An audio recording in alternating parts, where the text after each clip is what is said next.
So the war ends in 1945. Prokofiev's health now is very bad. He suffered a fall in early 1945, and he had what seems like some kind of a stroke.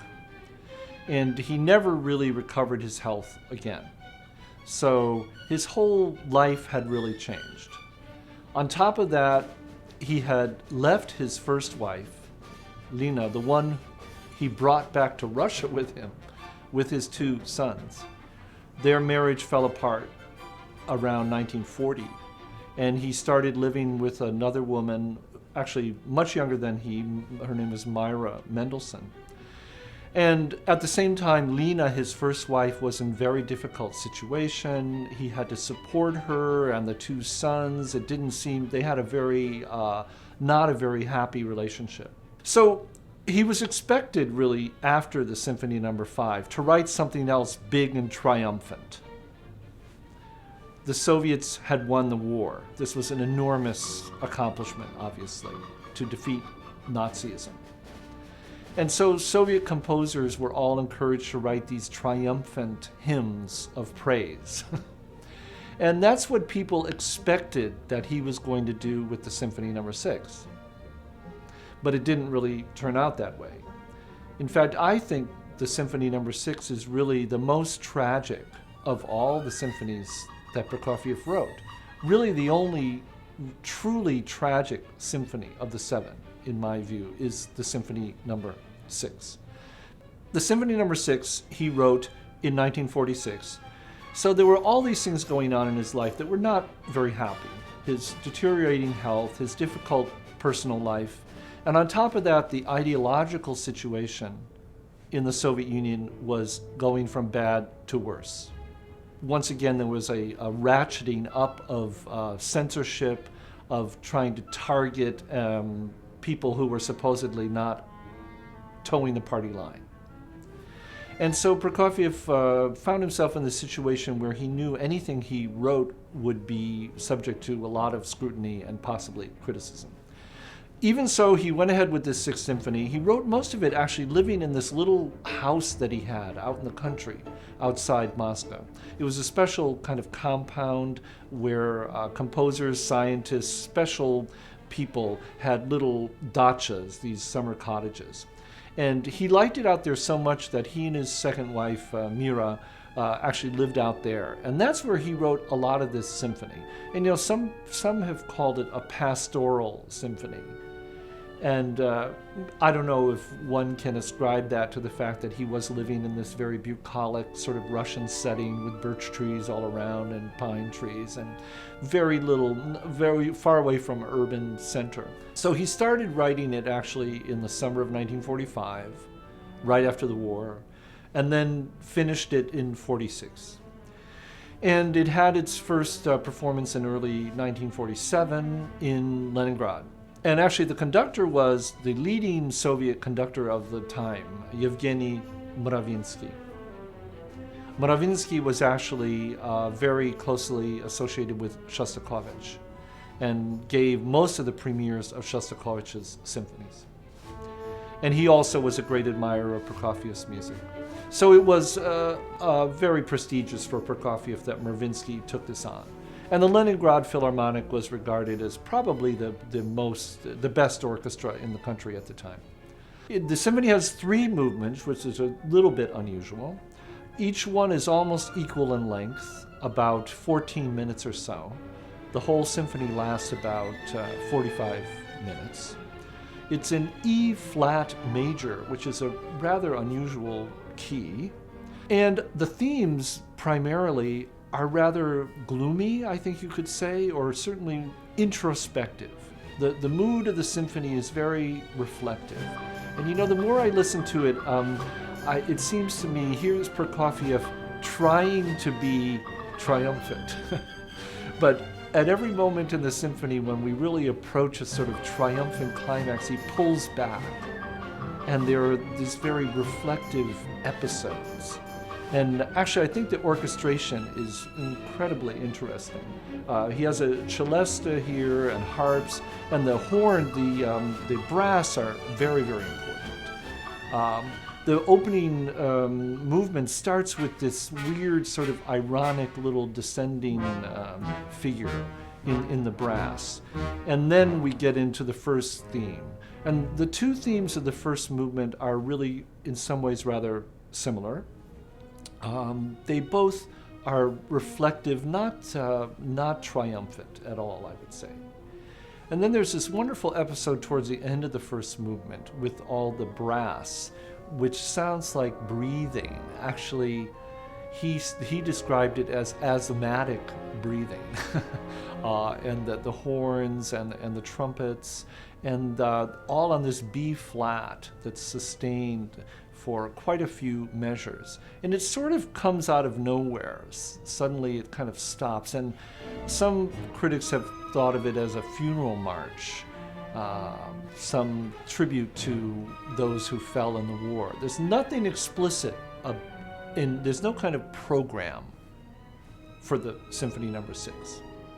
And that's important to note, because many Soviet symphonies do have programs or titles. Like Shostakovich gives lots of his symphonies titles. Leningrad, the year 1905, whatever. Prokofiev actually never did that. And he didn't even dedicate this symphony to anyone, although it's said that he thought about dedicating it to Beethoven. And maybe that's some clue to how he viewed it. The slow movement starts with this very strange episode for the strings. It sounds almost expressionistic, almost hysterical. The Russian conductor Rozhdestvenskiy has said that he hears the opening of the second movement with this very almost expressionistic writing for the strings as the shrieking of the Soviet population under Stalin during these years. And there is a feeling of hysteria. It sort of subsides, and then we go into a much more beautiful, flowing melody, sort of like the ones we hear in Romeo and Juliet. But that hysterical figure comes back at the end of the second movement, so it frames it. Yeah. And the third movement, too, starts with what sounds like like a children's tune, actually. It reminds me a lot of some of the children's music Prokofiev wrote during the 1940s. Peter and the Wolf, for example. Children, the Summer Bonfire, and other things like that. And it starts out with what sounds like a kind of carefree, happy mood. But once again, it's undermined as the movement goes on. And particularly what's surprising is how he ends the symphony. He brings back the second theme of the first movement, this very wistful, what sounds almost like a lament to me, almost like a Russian folk lament. And that comes back at the very end of the last movement and totally changes the mood. And there's just a short coda that follows. And it really does not come to a dramatic, triumphant climax. It sounds kind of anticlimactic, almost more like a question than an exclamation point, I would say. And I think that's what also confused critics and audiences when they heard this symphony. Because initially the response to it was positive critically, but as time went on, it became much more negative. One of the reasons for that is that shortly after the premiere of the symphony in early 1947, the ideological situation became even much worse in Russia. Only a few months after the premiere of the Symphony No. 6, the situation, particularly in Soviet music, grew much worse. There was a infamous Composers Congress called in January 1948. All composers were required to attend. And it was led by Stalin's cultural apparatchik Zhdanov, a very powerful and crude personality who controlled the whole sphere of culture in the late Stalin years.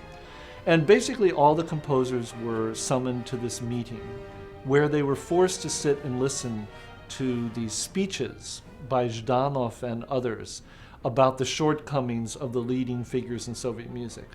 So at this Congress, composers were forced to listen to these not very intelligent speeches delivered by party officials about what Soviet music should be, but even more about the shortcomings of the music being written by the leading figures in Soviet music at the time.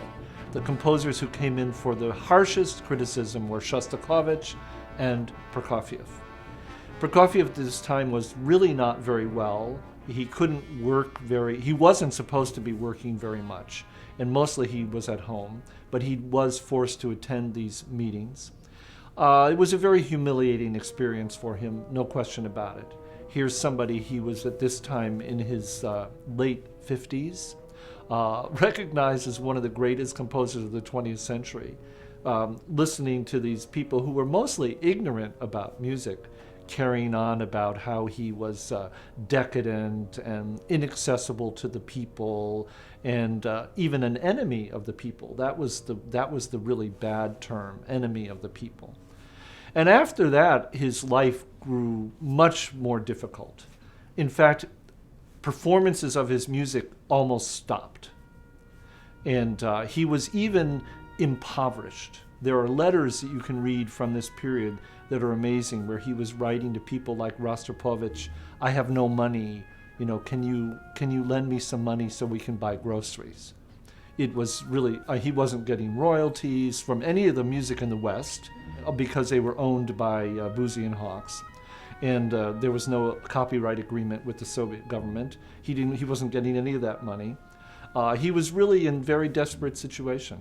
So the last 5 years of his life, 48 to 53, were really very depressing.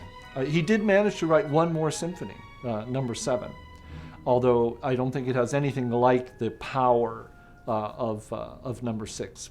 And so number 6 actually kind of fell between the cracks for a long time, because it was no longer played in the Soviet Union.